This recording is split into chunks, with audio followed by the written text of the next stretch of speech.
Hey there guys, this is me and Valorian, and this will be another War Machine battle report. And hey, look at this, a picture that doesn't suck. So let's get to start this battle report off right.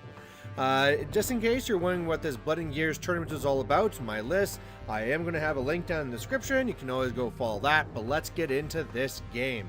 So one of the things that's been happening so far is I've been trying to win this thing, but I lost my last game. I lost the semifinals, so now I'm in the third place, or going for third, up against Tyler. Now, I'm feeling really good about this because it's a great scenario for me. On my side, I got Magnus2. On his side, he has Rahn, and we are playing on Mirage. As a Magnus2 player, I love Mirage.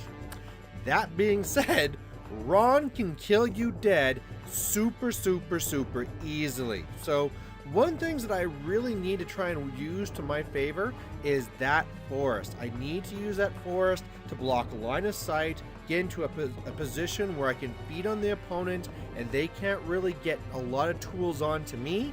And if I don't do it correctly, I can super fast die. So odds are this will be a very fast game. Either I get up there and I lock everything down, or I screw up and he kills me.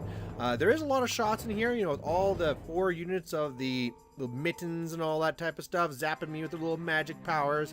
But I don't really care about that. That's not a big deal. I have lots of dudes. I have tough on a lot of things. And so I can go up there and I can take it. My big thing is I just need to hold him back so that I can score a scenario.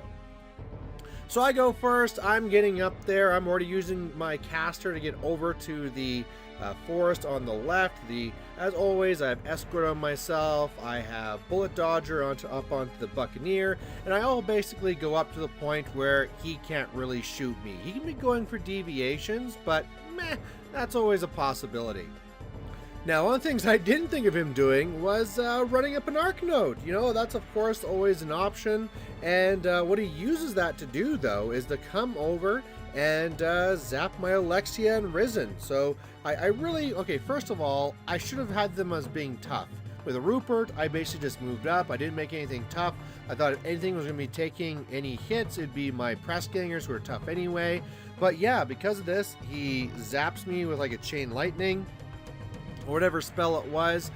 Basically, I have to use my Risen to not die. He casts it again, and then kills Alexia. So just like that, I've lost my Alexia and Risen. But for the most part, I'm not actually super upset about that, because I am going into this game going for a scenario and really trying to stop being killed. So the fact that he's giving me an arc node for the loss of my Alexia and Risen, I'm pretty much okay with that, because I mean, where that arc node is now, I should be able to charge it with enough to take it out, and otherwise now I just need to lock things down. He's pretty much in place where he's going to be.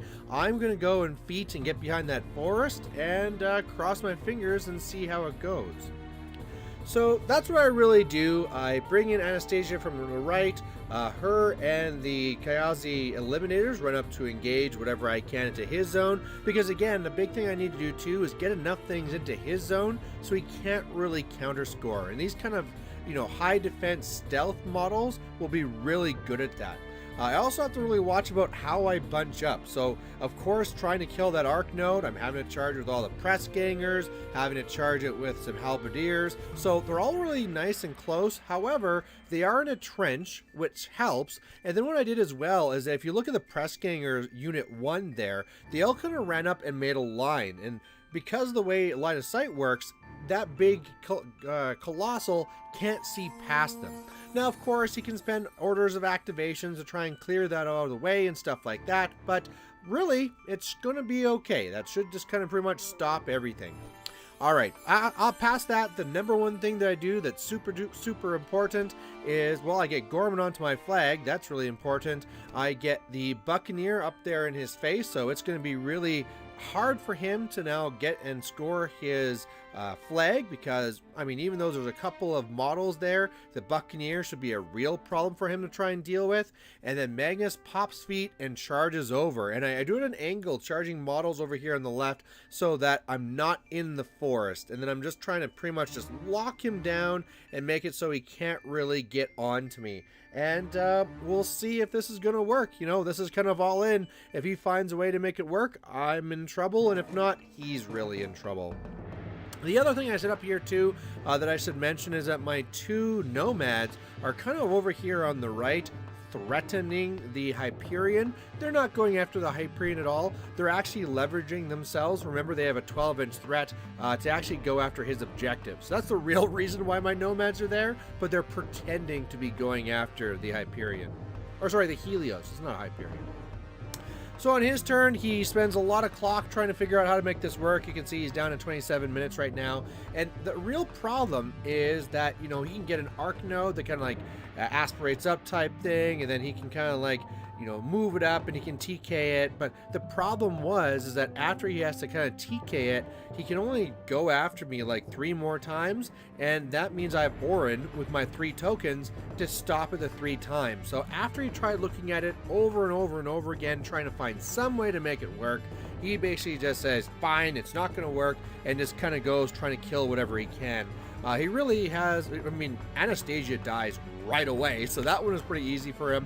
But he has a lot of problem with the eliminators. A lot of things are trying there just to do whatever they can, but just that high defense and stealth really causing him troubles. The Buccaneer, like I said, really doing work and staying there. I mean, he's killing all the halberdiers on the left. I don't really care about them. Like, if he just wanted me to take them off and then that Buccaneer stays there, that's completely fine for me. Otherwise, same thing on the right. He kills a bunch of those press gangers, tries to shoot into stuff that's there in the trench, actually misses, and so it scatters. But again, that stuff I don't really care about. So in the end, you know, he's not able to bring anything to bear. I score my zone, I score his flag.